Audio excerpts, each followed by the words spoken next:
Welcome. In today's video, I'll walk you through the updated steps on how to disable delegate invitations on the X app. This is especially useful if you'd like to keep full control of your account without receiving invitations from others to manage theirs. The process is quick, easy, and only takes a minute. Let's get started. First, open the X app on your device and make sure you're signed in to the account you want to manage.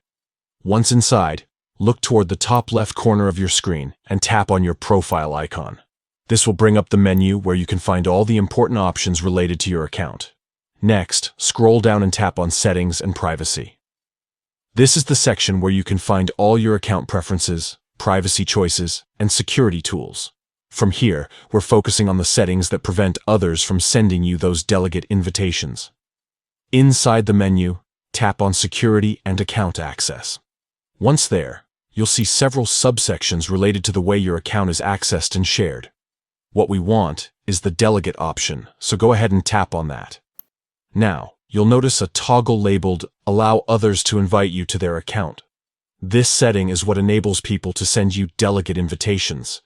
If it's switched on, you might receive requests to manage someone else's account.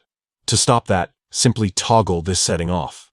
After toggling it off, the app will ask you to confirm your choice. Confirm the change, and that's it. You've disabled delegate invitations on your X account. From now on, you won't receive any new requests like that, and your account remains fully under your control. This update makes it incredibly straightforward to stay in charge of your own account settings without interruptions. And if you ever change your mind and decide you'd like to allow invitations again, you can always return to the same menu and toggle it back on. And that's all there is to it. You've just learned how to disable delegate invitations in the X app, step by step, using the latest updated settings.